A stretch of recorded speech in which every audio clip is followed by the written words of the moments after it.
Shalom bien-aimés, ce matin nous sommes dans Proverbe 10, les versets 18 à 21. Celui qui dissimule la haine a des lèvres menteuses et celui qui répand la calomnie est un insensé. Celui qui parle beaucoup ne manque pas de péché, mais celui qui retient ses lèvres est un homme prudent. La langue du juste est un argent de choix, le cœur des méchants est peu de choses. Les lèvres du juste dirigent beaucoup d'hommes et les insensés meurent par défaut de raison.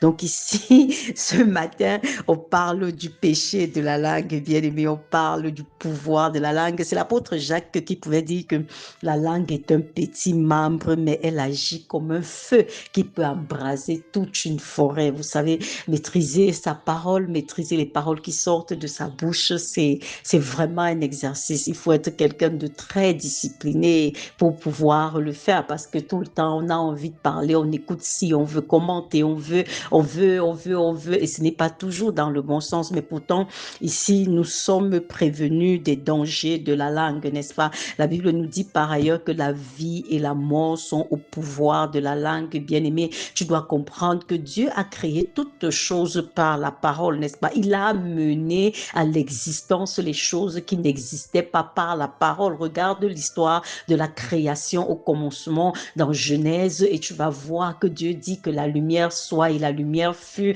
que la terre produise des arbres, la terre a produit des arbres dont la parole est créatrice de vie. Bien aimé, la parole qui sort de ta bouche doit produire la vie et non la mort. Ça ne doit pas être des paroles de calomnie, n'est-ce pas? Ça ne doit pas être des paroles d'amertume, ça ne doit pas être des paroles de méchanceté. Tu ne dois pas maudire avec ta langue parce que de la même bouche ne peuvent pas sortir l'eau douce et l'eau amère. Ta bouche, Dieu te l'a donnée pour bénir. Ta langue, Dieu te l'a donnée pour bénir. Ta langue, Dieu te l'a donnée pour construire. Ta langue, Dieu te l'a donnée pour exhorter, pour conseiller. Ta langue, Dieu te l'a donnée afin de réconcilier, bien-aimé, et pas de détruire. Que ta langue ne soit pas un feu qui divise. Que ta langue ne soit pas un feu qui apporte le mensonge, qui apporte en fait la calomnie, l'amertume, les rivalités. Vous voyez ça parce qu'il y a des gens vraiment quand ils ouvrent leur bouche, tu dis seulement c'est gâté, il n'y a plus rien à faire. Et vous savez, les paroles, elles, une fois sorties, elles sont sorties. Ce n'est pas comme si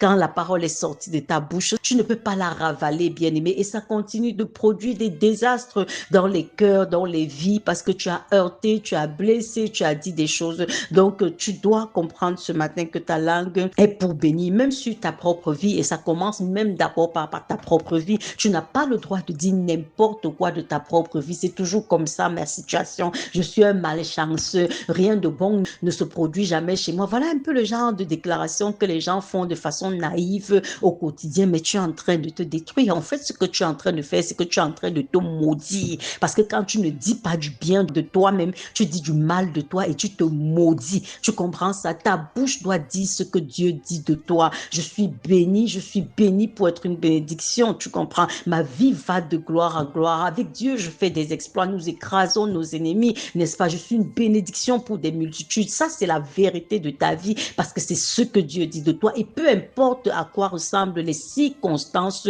de ton quotidien, tu dois dire du bien de ta vie. Tu dois parler positivement de ta vie. Tu ne dois pas te laisser aller au gré des circonstances. Et maintenant, allons pour d'autres personnes. La Bible dit que l'amour couvre une multitude de fautes.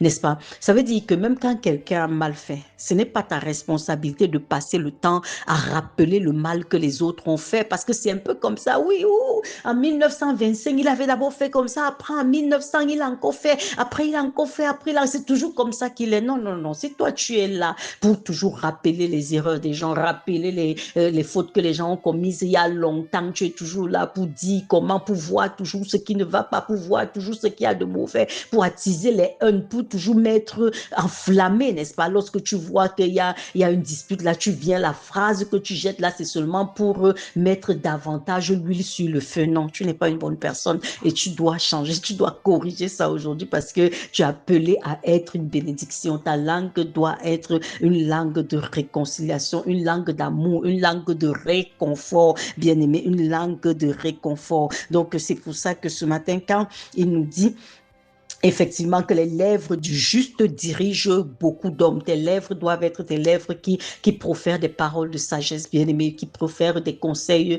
de sagesse, qui amènent les gens à leur prochain niveau, qui peut relever les gens. C'est ça, tes lèvres doivent produire des paroles qui encouragent et pas qui détruisent. Donc, il est question pour nous, alors que nous terminons cette semaine avec le livre de Proverbes, je t'invite à regarder encore tout ce que nous avons mentionné depuis le début de la semaine. L'auteur des Proverbes nous a donné un bon nombre de conseils par rapport à notre caractère, par rapport à notre façon de nous comporter. Tu ne dois pas sortir de cette semaine sans avoir véritablement amené ça devant le Seigneur et dit, Père, j'ai relevé ci, ça qui me concerne. J'ai besoin vraiment de prendre une autre direction. La Bible dit que la repentance, c'est le changement de direction. Tu dois prendre une autre direction, tu vois, et tu dois même dresser des plans d'action, voir là où tu as l'habitude de faillir et te dire que non, il faut que je corrige ça. C'est de ça qu'il est question. Ma prière, c'est vraiment que la main de Dieu te porte pendant que tu es en train de faire ce travail